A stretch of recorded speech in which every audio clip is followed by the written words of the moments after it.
Welcome to Walk the Line. I'm your host, OG Chris Murray, man. We right back at it again. I'll be breaking down the DML Week 8 game card. But this week, man, I couldn't do it alone. I got a superstar championship cash, man. And it's going to be a crazy show. What's going on, Ember? Remember, I'll introduce you first, man. What's going on? Welcome to Walk the Line, man. I think it's your first time on here, right? What's going on, man? What's going on? Yeah, it's my first time I'm walking the line. I'm pretty pumped up right now, man. I'm pretty excited for it. All right, man. The next guy, y'all know him well, man. The guy that hung multiple banners back to back. He's the king of the sticks to the skill. My fault, Emperor. My fault, baby. I ain't mean to throw no shots or nothing like that, but my fault. But this guy, man, brings it every cycle, man. Eddie, what's going on, brother? OG was good, bro. Yeah, man, y'all know what time it is, man. It's Walk the Line. I got 2 championship users in the DML breaking down these Week 8 picks for me, so we ain't gonna hold you up. We gonna dive right into it. First up, we got Ralph and the Minnesota Vikings versus Nasty Noop and the Atlanta Falcons. Now, Nasty Noop right now, man, is balling. I'm not gonna say balling, but he seemed to have things clicking out there in Atlanta. He's sitting at 4-3. And Ralph on the other side of the meter can't seem to figure out how to get things going. Like, he has so much talent on both sides of the ball. This Minnesota Vikings team, how they're stacked, I can't not figure out why they're not competing within the division or within the DML. So, what's y'all guys' thoughts on this matchup? I'm going to go to you first, Ember, because this is your division meet. Man, Randy plays good ball. I'm on defense. He runs Dalvin Cook really well. He plays great defense, but I think Dion, he's balled out this second season. I think his draft picks he hit on. I think he's been in the lab a little bit. So if I had to go one way, I'd probably go with Dion and the Falcons beating Randy and the Vikes. Ooh, pick already in. So we got one guy going with the Falcons with this matchup now. Eddie, this is a guy that you grew familiar with playing against last cycle. What seems to be working this cycle with him, man? Like, if you watching his games, like, did you see anything different, or is this the same Nasty Noop that you grown accustomed to see playing all last cycle? I wouldn't say nothing different. Mm-hmm. Pretty much the same. Game just plays different. Okay. He's always been a runner since I've known, mm-hmm. and the run game works in this version, so it kind of is tailor-made to what he does. He runs the ball, plays D, tries to play mistake-free football. I got the Falcons too. Yeah, this is a no-brainer to me, man. Just how Randy is playing right now. The Vikings, man, just seem to be like the doormat team of the DML. I hope that shot that I just threw at him will wake him up and spark some type of fire out there in Minnesota. But with my pick, man, I'm going to have to go with the Atlanta Falcons getting a W going into Week 9. Moving on, we got C-Rob and the Tampa Bay Buccaneers versus KP and the Chiefs.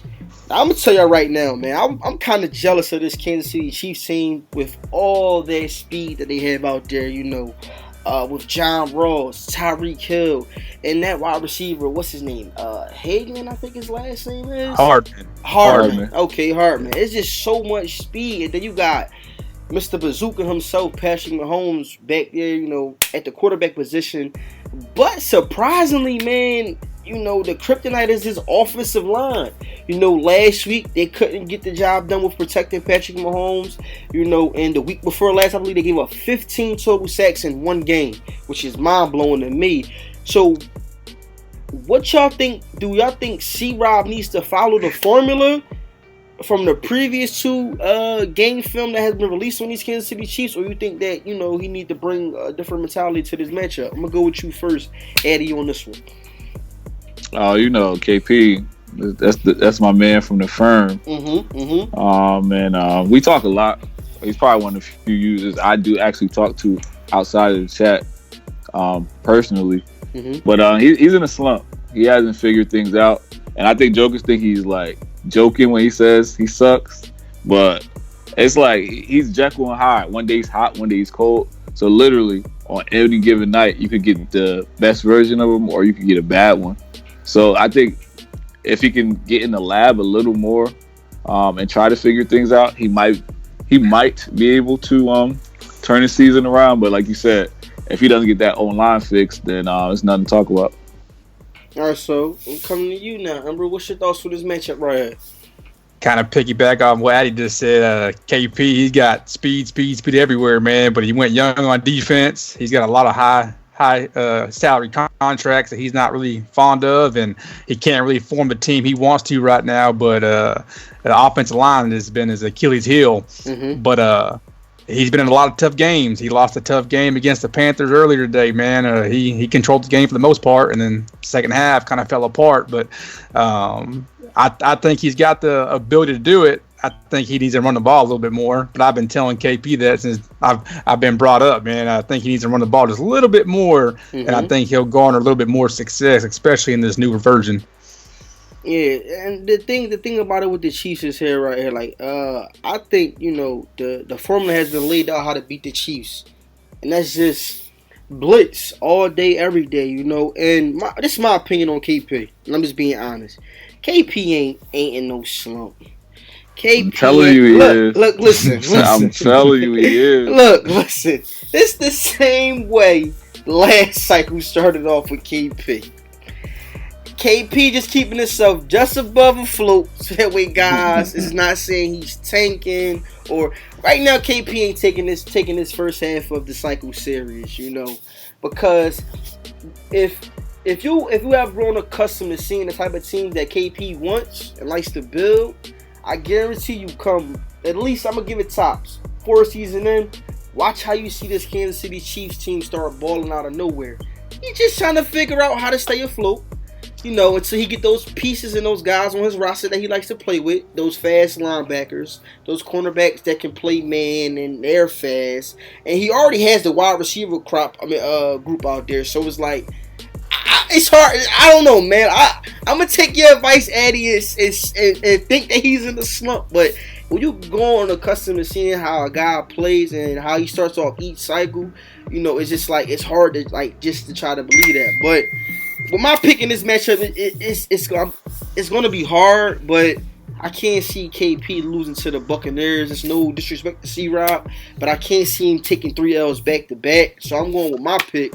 I'm taking the Chiefs, man, getting a W at home. What's y'all guys' thoughts and what's y'all picks? Oh, I mean, he in the slump, but I'm taking the Brody. I'm never going to, you know what I'm saying? I'm going with the Chiefs. Okay.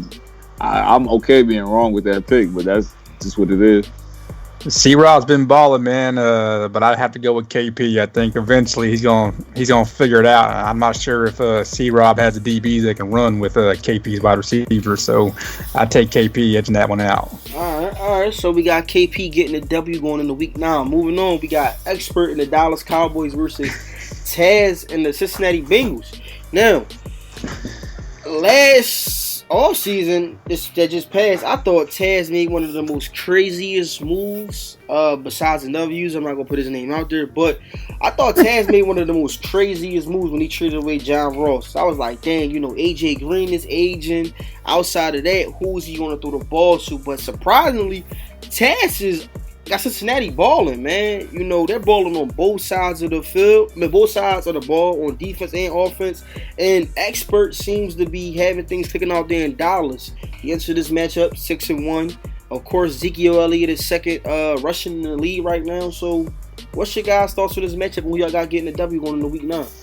I ain't even gonna waste no time. Give me the Cowboys. No offense to Taz, but I think he'll keep it close, but give me the Cowboys. All right. Who you going with, Embrew, man? What's your thoughts on this matchup? Man, Taz is my guy, but Expert's hot right now, man, and it's hard to pick against him. I mean, his defense just gave up a total of 7 yards. I mean, that's tough to beat, nuts. Man. So I think the game will be a lot closer, but I think I'll give it to Expert this week. Negative passing yards. Passing yards. Yo, negative. Expert just set a new record in the DML, man. Negative passing yards. That's crazy. I think Pablo had more completions to Dallas's DBs than he had to his own receivers, man. Yeah, that's nuts. All right, well, this is the thing right here, man. I'm being honest.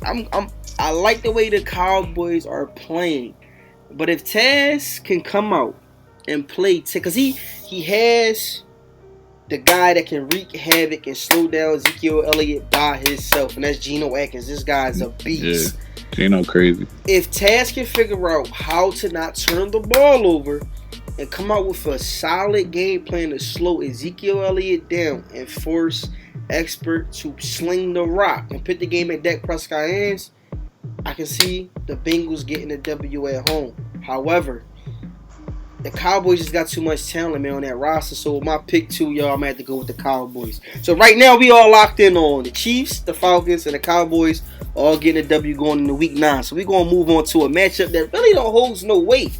It's the brother versus brother game, you know. It's for the last piece of chicken. So this really, you know what I'm saying? That's makes fun. Yeah, this is the thing though. Like, you know, we got brothers in the DML, so of course this will be an entertainment, more like an entertainment game for bragging rights, I guess. But I was going, you know, to say it how it is. I'm going to take the Bills with skill trade getting the W. And that's just how I feel about it, man. Like, yeah, I'm just gonna go with that one. Yeah, me too. Give me the Bills. All right, what's your thoughts, bro? Just make it a clean sweep, man. I think the Bills. I think his goal this year was not to make the bottom 5, so I think he gets third win in the season, man. Yo, but this is the thing though. The Bills got a crazy roster, man. Like, that roster is crazy. You just can't seem to figure out how to get any play calling right. But we're gonna move on though, man. We got the Bills getting the W going into week 9. Next up, we got the New York Giants, Richie versus Westside Pablo and the Philadelphia Eagles. This is another game, man, that by far Westside Pablo he has to get this W, because he can't afford to take another loss and fall behind the pack as far as chasing Expert for that division crown. Because as of right now, nobody's competing with Expert in that division. So this is a game right here that he has to come out and execute on all cylinders to secure him a W. Because Saquon Barkley has been tearing the DML up this season. For sure. But outside of Saquon Barkley, there's nothing else exciting about New York. So this is a no-brainer for me either. I'm going to go with who I think should win, but my gut is telling me something different. You know what? I'm calling the upset. I'm calling the upset on this game. I'm taking Saquon Barkley and Richie running themselves to a W, moving into week 9. What's your thoughts on this matchup and who y'all going with? Man, I tell you what, Gruger Hill, I mean, that's the biggest X factor player on his defense, that he just shut down Lamar Jackson. So I like your upset pick, but I think Pablo's going to figure it out and be able to shut down Saquon tonight. I think they just kicked off a few minutes ago, so I'm going to take Pablo against the Giants, man. Oh, yeah, I'm watching this game now. Giants actually up 3-0. And on the year, Saquon's averaging 11.9 yards a carry, which is insane. But I'm going to take Westside too. But those stats are kind of tainted, you know. I think he ran for like 4 bills on HBO. So, you know. Listen, 11.9 is 11.9. And I know personally, Saquon, he is the hardest running back to stop in this game. He is a cheat code. But I'm going to take Westside. All right, Richie, man, I'm the only one in your corner. Get this W for me. Moving on, we got Andy Forrest and the Raiders versus the Schemer and the Jets. Can we all agree, like, what the heck is going on with the Schemer? Like, you know, what's going on, man? This dude made, by far, when I said I wasn't going to mention that other user who made a crazy trade last offseason, this is the guy I was talking about. He gave up a first-round pick, okay, for a goddamn head coach. And then he goes out, and he picks up Julio Jones. All right, who's the aging wide receiver? Man, don't get me Julio, 137 years old, bro. Like, all right, and then you have to resign him at that. Okay, let's not throw that out there. It's like, I could understood if this was high stakes, you just was like, all right, I'm going all in. Then I won't be questioning these moves. But this is like the second season there. Like, what's going on? And right now, it seems to not even be working out because they're sitting at 2-4. You know, but this week they get a struggling Raiders team. This week they get an L. I mean, oh dang! give me the Raiders. He called that out. Yeah, give me the Raiders. Yeah, I gotta agree with you on that because I just don't understand what's going on in scheming here sometimes, you know. But this is a no-brainer for me too. If the Oakland Raiders can't. I mean, if the Las Vegas Raiders can't lock in a W this week, they might as well just pack it up and get ready for the offseason. But with my pick, I'm going with you too, man. The Raiders getting a W going into week 9. Embro, what's going on? Who you got on this game? Man, I think Sam Darnold, he got traded from Schemer to Andy. I think Andy's going to let him know that he made the wrong deal from his perspective, but it gave Andy a heck of a quarterback for pretty much free, man. And I think Andy's going to come out there and light Schemer up. So I'm going to go with them Raiders. Yeah, them Raiders is easy. That's an easy pick. Getting a W going into week 9. Next up, we got your Green Bay Packers versus T-Pain the Detroit Lions. This matchup right here is going to be pretty much a stat-stuffing game. How much can the Green Bay Packers put up on the scoreboard? Because the Detroit Lions, man, sitting at 1-5. They're ranked in the bottom of the pack in all defensive categories. The defense is giving up a whopping 40 points per game. God dang! 40 points per game. That's 10 points from every single game eating at McDonald's for free. So what's your thoughts on this matchup? Because my pick is a no-brainer, man. I just think the Lions is just right now competing for the number 1 overall draft pick. And I'm going with the Packers, putting up Nuggets and donuts this matchup. Yeah, I got the Packers. He needs to keep winning too because he don't got his pick. Bruce got it.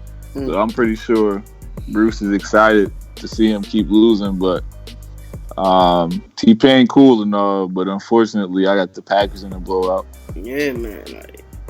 So Ember, what's going on, man? What's your thoughts on this matchup? And tell us, let the DML know, man, how many points are you planning on putting up? Because T-Pain, I think, man, he got it packed up, man. He in rebuild stage with those Lions, man.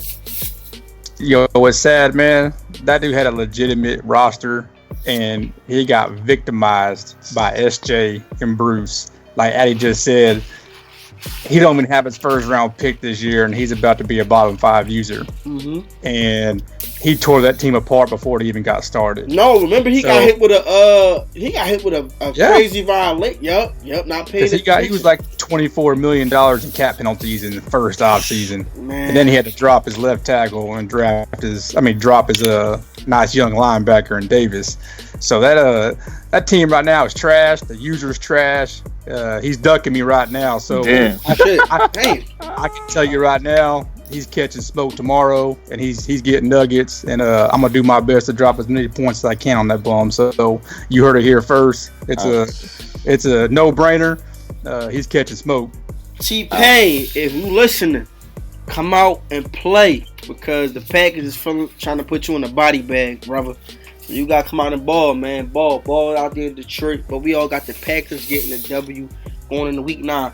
Moving on, we got Carl and the San Francisco 49ers versus Flair and the Los Angeles Rams. This is another team. This is a no-brainer pick. But it just feels so sad seeing a good organization with so much talent just be wasted, man. Aaron Donald, Todd Gurley, Jared Goff, Cook. It's just like the list goes on and on for how much talent is on this roster, but it's just like, this is a bottom tier team because they fell to Flair, who just seems to keep repeating the same thing every cycle. How many number 1 overall picks he's going to be able to draft versus how many playoff appearances, how many banners he's going to raise. But it is what it is. Flair a good dude, man. I think Flair's going to be having a lot of stuff going on outside of the league where he can't actually focus in on getting some lab time in. But this is another game. Whereas those going to be down to how much stats can be put up and how many points can be put up. So I'm going to set the bar right here. I got the San Francisco 49ers winning this game by a whopping 35 points. That's my pick. That's not even that bad. I'm locked. That's being nice, man. That ain't that bad. I'm setting the bar. So what's y'all thoughts on who y'all got winning it? I mean, come on. No offense to Flair, but Flair ain't figured it out in a while. Mm-hmm. And Khalil is actually really good. Like, in my opinion, he's one of the best guys here. So this could get to a 50 ball very easily. Dang, Flair's had a lot of close games, believe it or not, man. With the players, I mean, sometimes the ratings overcome the user. But I think the last time these two played, I think Niner time, gave him 70 if I'm not mistaken. So I'm not going to go any other way, but I'm going to go ahead and pick Niner time in the Niners. Dang, Flair, don't get 70 points put up on you, man. Come on. Tighten up, man. You loose out here. So we all got the 49ers getting the easy W going into week 9. Moving on, we got King Vitamin, those Los Angeles Chargers versus Darkness and the Denver Broncos. Now, I just got a chance last week to play against Darkness and the Denver Broncos. This team is actually pretty alright, but when it comes down to the play calling, you got to do more than outside routes, outside zone handoff. You got to mix it up, baby. Like, you can't come out that flat-footed on the offensive side of the ball. But this week, you're playing against a top-tier user with a top-tier roster, and I don't think that it's going to cut you a break. I got Vitamin easily by far. This is another game that's going to come down pretty much to how many stats and how many points can be put up. So I'm going to set the bar once again in this matchup. I got Vitamin getting a W by, I'm going to say 27.5 points. That's my pick, and I'm locked in. What's your thoughts on who y'all going with? I think they already played, man, and I think your guess was pretty good, man. Ooh. I think Vitamin won either 24-3 or 31-3, something like that. But it was a pretty easily handed game by Vitamin and the Chargers, and I think Derwin James had another forced fumble or two, so add that to his long list that he has this season. Yo, that's crazy. You're doing that. Yo. Yeah, I mean, obviously, I can't not go against Vitamin. Derwin James is obviously a problem, and then Melvin Gordon, after Saquon, for me, is probably one of the tougher backs to try and contain. So even if they didn't play, I was going Vitamin. All right, so we all got. What's crazy, man? When I played Vitamin in the Super Bowl, I deliberately ran away from James every play. The one time I didn't. Forced fumble. Yo, that dude one time I did. That dude, he killing people out there on that dang football field, man. Like, nah, you see that guy, you might as well go down. That's free chicken for the league. Play dead. Him, Neil on the Falcons, Jamal Adams, them guys, you see them coming. Just some free chicken for everybody. You might as well just go down. Telling you, that's crazy. So we all got Vitamin. Well, Vitamin already locked in his W by multiple touchdowns, so he definitely has a W going in week 9. Moving on, we got tight work in the Miami Dolphins versus JB and the Seattle Seahawks. Now, Seahawks suffered an injury bug so far this season. They without their top third receiver DK Metcalf, so that makes things a little bit hard to do. And that makes it hard for you to get things flowing on the offense side of the ball. However, that's not an excuse in the DML, because you have to have the next man ready to step up. Tight work is back to what tight work knows how to do, which is running the rock and getting things going. This matchup, I could see it being an okay game, but it seems like when you watch JB play, after the third half, after the first half, once the second half gets going, it's like he just vanishes, man, and his therapeutic stuff start kicking in. That's funny. So I'm telling you, man, like, JB gonna play them first 2 quarters. It's gonna be tough. You like, yo, but then once that second half kick in, man, it's just like, okay, he start making crazy throws, but I'm going for the upset in this one because I feel like JB has the roster to compete with this Miami Dolphins team. So with my pick, I'm going Seattle Seahawks, getting a W at home, feeding off that home crowd energy, locking in the W going into week 9. So, what's your thoughts on this matchup and who y'all going with? Dang, that's actually a crazy prediction.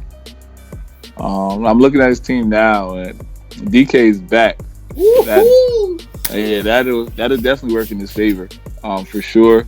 I know he definitely likes to pass the ball, but I will not be picking him to win. And that's my guy too. JB's my guy.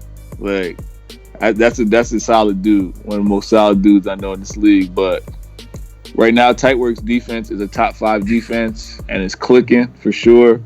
And again, like a guy that likes to run the ball and knows how to run it effectively. And that's just who this game is made for. So I got to go with Tight. Yeah, man, Tightworks an easy choice for me. JB's picked it up the last couple of weeks, but Tightworks defense has been top notch, man. He's got them boys in the backfield, and Hunter Smith and Xavier Howard and his rookie Reedy. Them boys are out there covering the whole field, man. So I think the game's gonna be close. I'm picking at 17-14 Fins, man. All right, come on, JB, don't let me down, man. Get this W.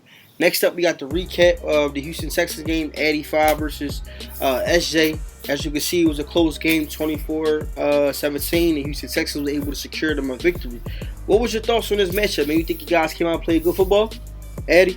Yeah, I mean, against SJ, he likes to blitz a lot, so you kind of got to be careful with what you do. And I had a scenario I was trying to get, so I was trying to run the clock a lot. Because I like to pass, but I think Duke Johnson had like 25 carries for he killed them on the ground, needless to say. But it was a close one. They're always going to be close. I mean, when you play a guy that's pretty solid and he's in your division, that's just how games usually go. But I was able to squeak it out. I turned it over a little too much than I would prefer, but I was able to get out of there. So a dub is a dub. Exactly. All right, moving on. We got Tone Dog on the New England Patriots versus Sweet 99 Arizona Cardinals. This game flat out will come to one thing and one thing only. Can Tone figure out how to stop this air raid passing game out there in Arizona? Because the white Tyreek Hill, the X Factor, what's the guy? I think it's Butler. Isabella, you talking about? Yeah, Isabella. We got Isabella. White Lightning. He got Kurt, he's an X Factor. And what's the other guy named? Butler. The thing is, man, Butler and Kirk aren't playing this week. They're both hurt. Ooh.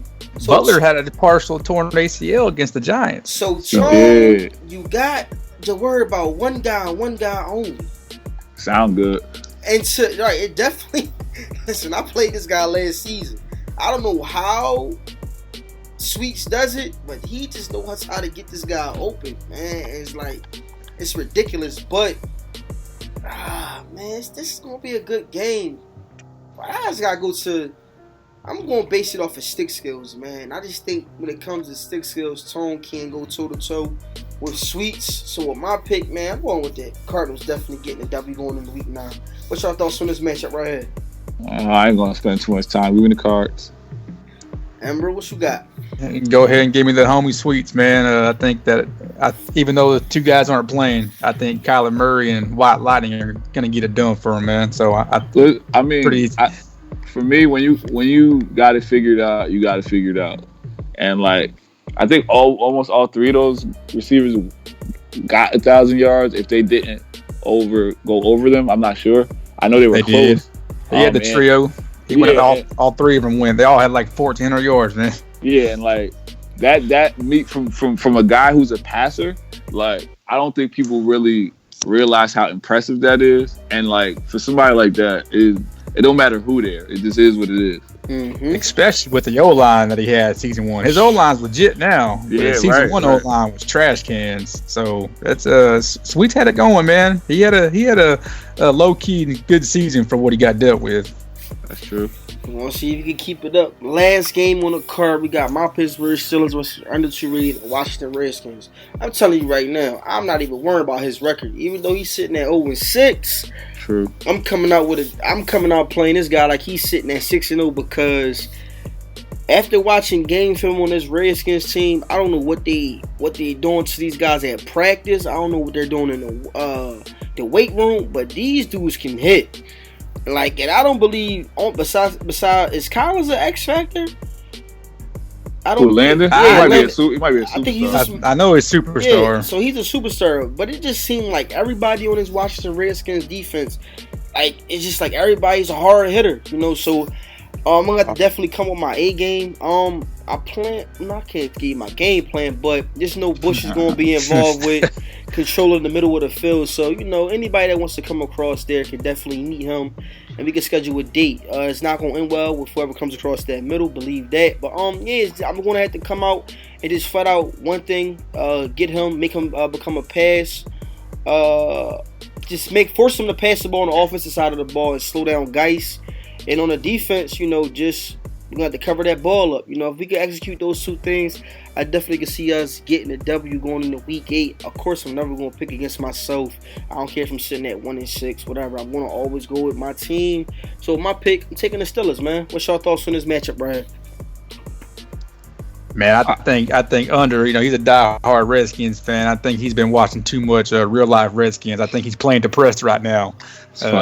He's playing like the real life Redskins, but I'm gonna go ahead and give the win to the OG by a close margin. I think the Redskins are gonna keep it tight, but I think OG's gonna come out on top.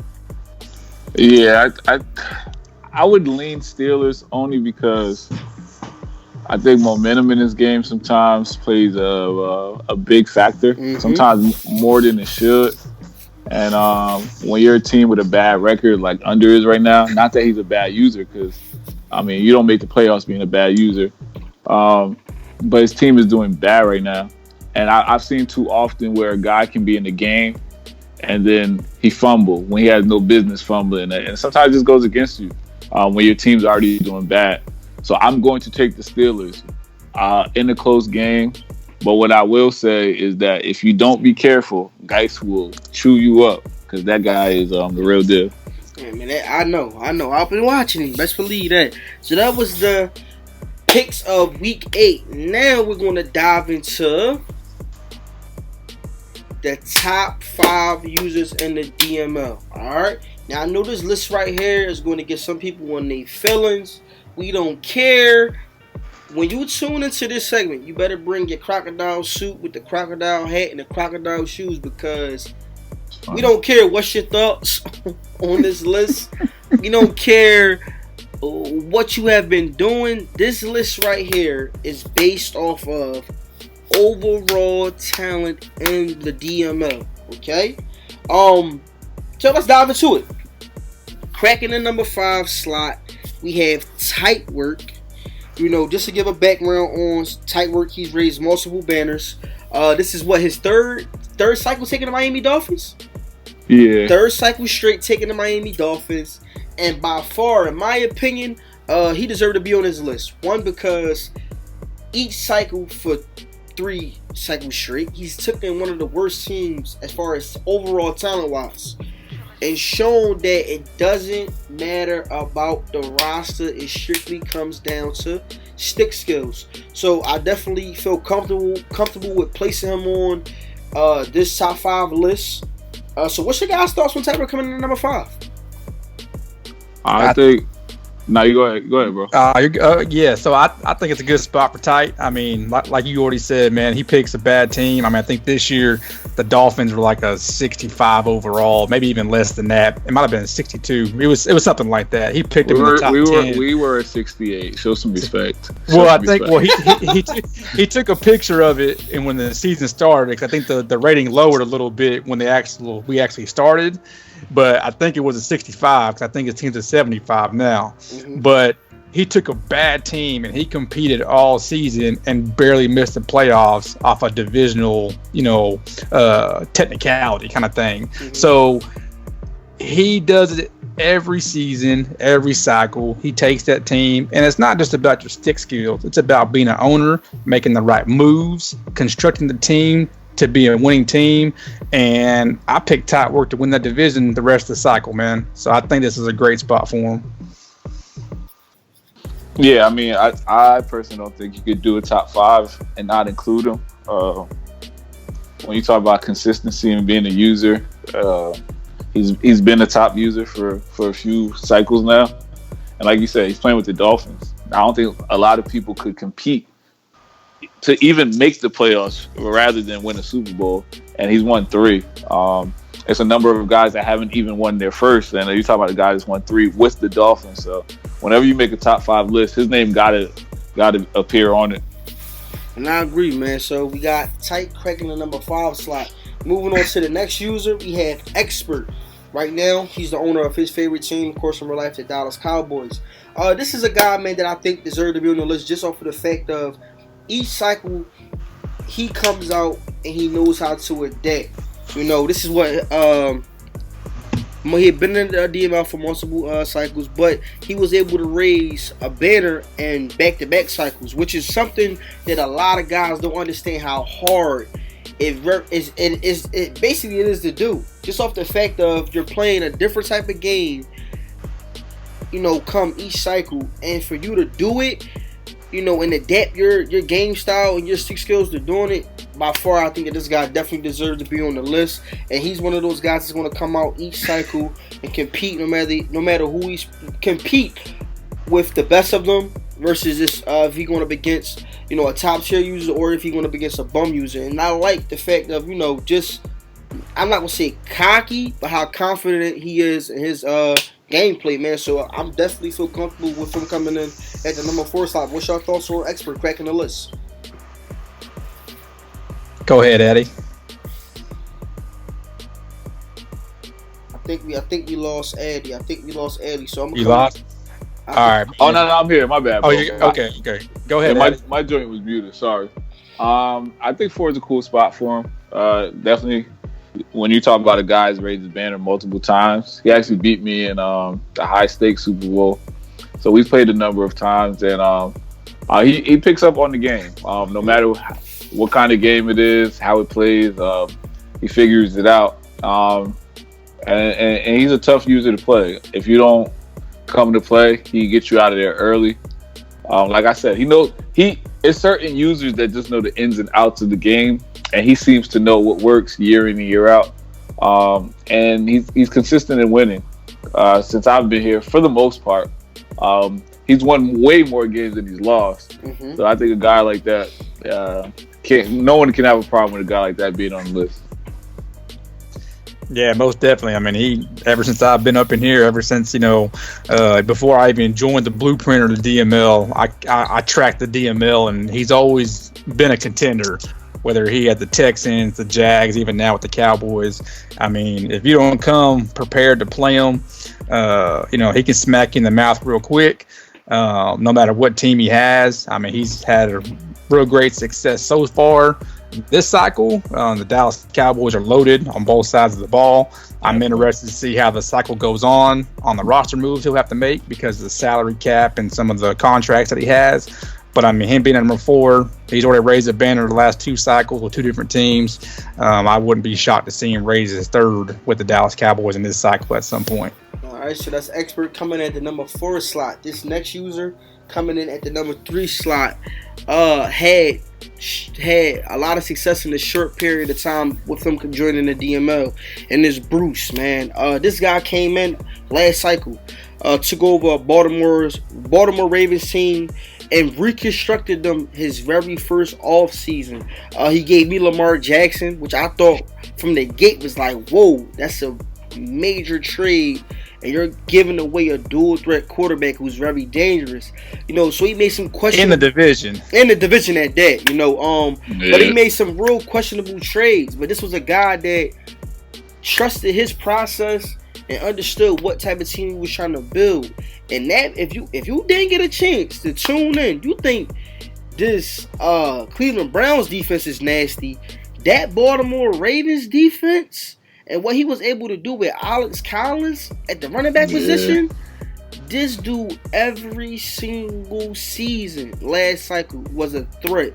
And he was able, like I said, man, in a short period of time, raise a banner. I think that was actually he was one of the fastest user to join the DML and actually win a banner, if I'm not mistaken. I think he was. I don't think nobody came in. My fault. Me scratch that.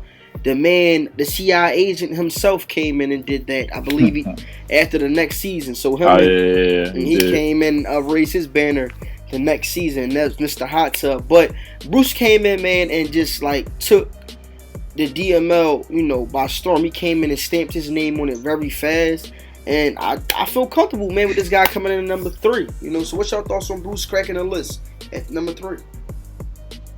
I think it's a good spot for him. I mean, he's a baller on defense. I mean, like you said, the Baltimore defense he constructed, was nasty. I mean, when he played Matty Ice in the Super Bowl in last cycle, I'll be honest with you, I picked Matty Ice to win. I mean, like a lot of people did. Matty Ice is a baller on offense, and he shut him out. I think it was like a 13-0 or 16-0, something like that. He gave him a donut in the Super Bowl. That's not easy to do. And season 1, this cycle, he made the playoffs. He fell a little bit short, but this season, I mean, he's been red hot. He's blowing dudes out. He has like a mid-60 overall quarterback, and he has 1 interception all season he's thrown. He just beat HBO like 48-7 this morning. So, I mean, it's starting to click for him this cycle. It's a perfect spot for him. I think he's a great user. I think he knows how to construct a team. He loves to draft and develop. I think this is a perfect spot for him. Yeah, Bruce is another user that I consider one of my guys. We talk a lot. And I don't think anyone can be mad about him being on the list. I think some might argue his position. This is about right for me. Defense is always good. When you look at him currently in total yards, he has the number 2 defense in the whole league. And he's a guy that's always there defensively. You got to bring your hard hat when you're playing him. He'll confuse you a little bit. You got to kind of figure out what he's doing. But another user where he can beat anybody. And when you talk about this top 5 list, you go head to head. Who can they beat? He can beat anybody. So I don't think anybody can argue that. All right. And him and Expert just played 2 weeks ago, and he was down by 21. Yeah, and came back and won that game. So I mean, for a guy that's a heavy defensive player, for him to come back and keep his cool and weather the storm, to come back on the Cowboys like that, it's pretty impressive. I mean, it just speaks volume of those 2 top 5 users that are on the list playing each other. Mm-hmm. Now that's Bruce coming in at the number 3 slot. Now this number 2 slot, this right here we're gonna get some feedback on this one, but I feel comfortable with this list, man. We got Mr. Embro himself cracking the DML top 5 users within top 5 users in the league. So this is my input. Okay, a lot of guys say they're going to do something, but don't stand on it. This dude announced last cycle that, listen, if the Packers is there, I'm taking it. Now, in my opinion, that Packers team was okay, but they weren't a Super Bowl contending team. Whether they had A-Rod back there with his X-Factor abilities or not, that team flat out, I'm by far going to say I did not have them winning that division crown last year. Going up against the Minnesota Vikings with all that talent, especially the Chicago Bears with Khalil Mack wreaking havoc. So what this guy was able to do, and saying something and standing on it, he said live on the DML Network, that's my division. I'm the king of the North.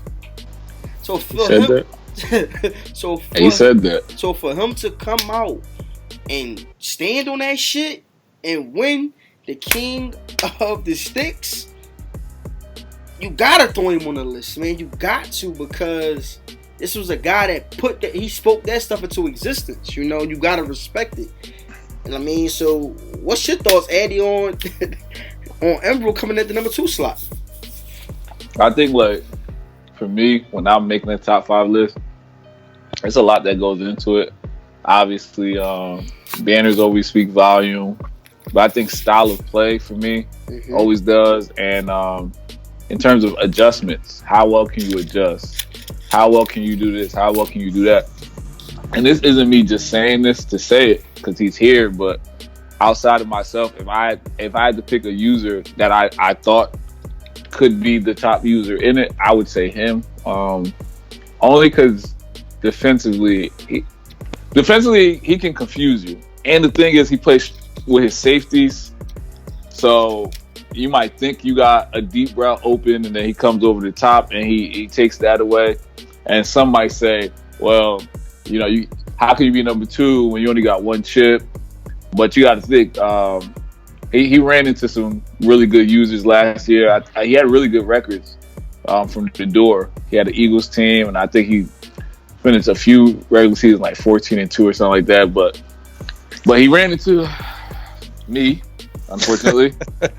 Not for me to say it, no kind of way, but I had things figured out last Madden, and sometimes I think guys undersell others' stick skill because they run into a certain user. Mm-hmm.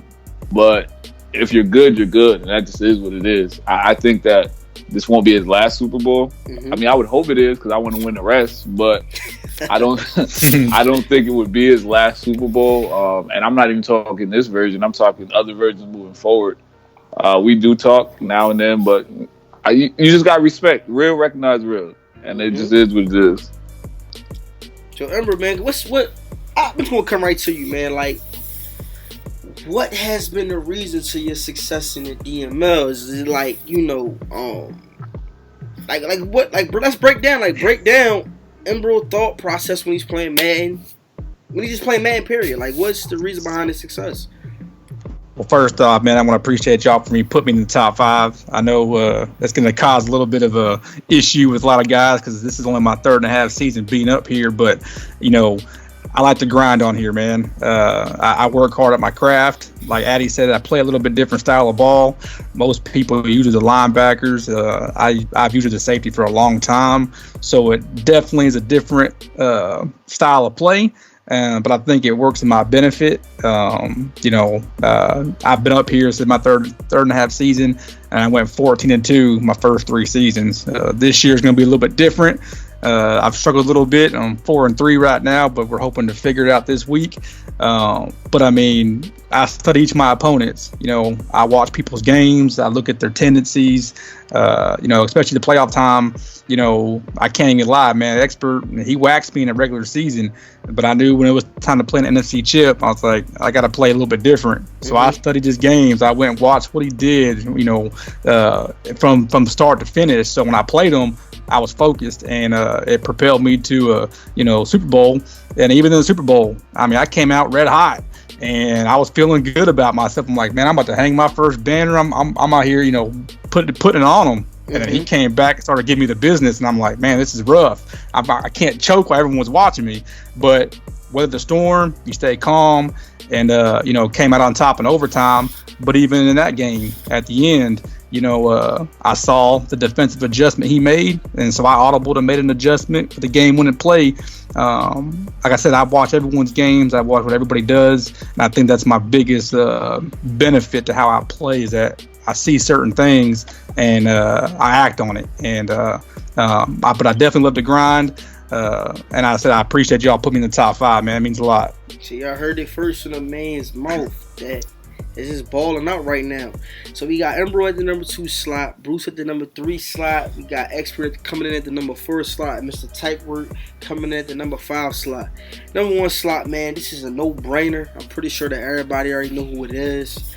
This guy has hung multiple banners, and by far, in my opinion, we have at least one. We have one user each cycle that just figures out the game and just like nothing can go wrong in their favor. They just dominate the cycle. And this guy last cycle, man, just flat out ripped the DML apart, man. The championship every single season you had to run into this guy. It's flat out. Like, if you was playing for a Super Bowl, this is the guy that you had to run through. And, it's Mr. Addy, the guy that's on the show right now. This guy, man, listen, I watched him play multiple cycles, and I was one of his critics. I'm not even going to lie. I'm being honest with you. Right now, man, he's he's a good dude. I busted up with him outside of the chat, and I was one of his top critics. He'd tell you, listen, I used to be like, man, Addy, yeah, it's choking. Man, you're a choke artist. But watching, because it wasn't necessarily, me coming at him. It was more of a, yo, dude, you good. Like, your ass need to win something. You see what I'm saying? And after seeing him last cycle, man, just come out and hang his first banner, I said it. I said, yo, soon he won. I said, yo, the pressure is off. It's about to get real. Like, it's about to get real. The next thing you know, he did it again. Then he did it again. So it just was like, this is a guy, man, that I'm going accustomed to that just knows how to play the game. You see what I'm saying? And he's a threat, in my opinion, no matter what cycle we in. You know, as long as he's going to be in the DML, I feel like he's definitely be a top tier threat. You know, and last cycle, man, like, yo, it was crazy. I'm going to come right to you, man. Like, what was the thought process after, you know how you get that feeling like, oh, I can do this. Then once you do it and you win that championship and you hang that banner and you're going through that second season, right? And the mojo is still there, and you're like, yo, I can do this again. And you do it 2 times back to back. But walk me through the process of three-peating. Like, how did that feel, man? What was going through your mind? I mean, you know, when I talk, I don't never put myself on the list. I try not to. I'd rather other people do that. But I mean, at this point, it just is what it is. I think that in Madden, yeah, you have to be a good user, but things just have to go your way sometimes. You know what I mean? And anyone who says otherwise, I think is either just being foolish or isn't telling the truth. Mm-hmm. I've definitely had some things go my way. I've made opportunities for myself for that to happen, and I think you need a combination of both. Honestly, a three-peat, I think it's only ever been done once before, or twice by the same user, but it's like, that kind of focus, like I said, it takes a certain kind of focus, but it also takes some things to go your way. So, I mean, in those bowls, like one of them games I was down, my second bowl I was down freaking, I want to say 17 with like 4 minutes left. And then I recovered the onside. So like sometimes it takes stuff like that to happen. But for me, it starts on defense, man. Like I know jokers always talk about my offense. I personally don't think I have that explosive of an offense. I think I know how to play offense. I know what works. I try to, you know what I'm saying, do what works. But, like, for me, it's about getting stops. At the end of the day, if you can't stop anyone, you won't win anything. So, for me, I like to throw my hard hat on. And like I said, yards, you can have your yards, but it's about points. At the end of the day, that's what matters. And if I can hold you to a minimal amount of points, I'm really confident in winning the game against anybody. This league, any league, it just is what it is. All right, so Ember, I'm going to come to you, man. You watch this guy play. But what's your thoughts on Eddie coming at the number 1 slot? Man, it's rightfully deserved, man. I mean, I've been following Addy for a while, even before him and I really met and, you know, chatted up. I mean, when he won his first one, his second one, third one, I'm like, man, this cat can ball. And it wasn't like he was playing bums. I mean, you never play a bum in a Super Bowl, you know, so for him to come out and win 3 in a row, and he went to 5 out of 9 last cycle. I mean, that's half the cycle you're in playing in the Super Bowl. I mean, it was 6. It was 6, but I mean, I think it was 5. Yeah, I lost the first one too. That's a crazy. You are right. I remember. That's my bad, man. So he went to 6. So 6 of the 9. So, you know, that's a crazy amount to go to in one cycle, and let alone win 4 of them. I mean, come on, man. I mean, he knows how to make a roster. He knows how to play defense. Like he just said, I mean, his offense is great, but defense is what makes it go. And if you watch the Saints defense all that last cycle, I mean, those linebackers, the DBs, D-line, everything he had, man, it clicked. And his user linebacker skills are, you know, top notch in the league. As you can see, every season, his linebackers are always top notch in statistics. So I mean, he was one silly play away from going to the Super Bowl, the season 1 against me. But he was just in that game, and everything was going against him in that game, and he still hung in there, and he was still close. So I mean, to put him at 1, there's not one person in the DML that should disagree or put him anywhere else. All right, so I'm gonna come to you before we close out this list, Eddie. Who was by far, people want to know, who was by far the toughest opponent you played in the Super Bowl, whether it was a win or a loss? Who was by far the toughest opponent you played? Gotta be Rich 215. Okay. I know he's not a fan favorite, but I mean, we all know he just knows what works in the game. You know what I mean? I think Tubb was tough. I mean, he beat me twice, but those were games where like you go back and you're like, damn, I shouldn't have done that, or I shouldn't have done that. You kind of let the pressure get to you. Mm-hmm. But like, Rich had a weird way with the game, and obviously, you know, jokers gonna say YouTube, cheese, glitch, whatever. But like, playing somebody like that is tough. You know what I'm saying? Like, you there to cover, and he's still getting passes offside. For me, it got to be him. I don't see anybody else. It got to be him. All right, so makes it easier when they're watching your strings, man. So you know.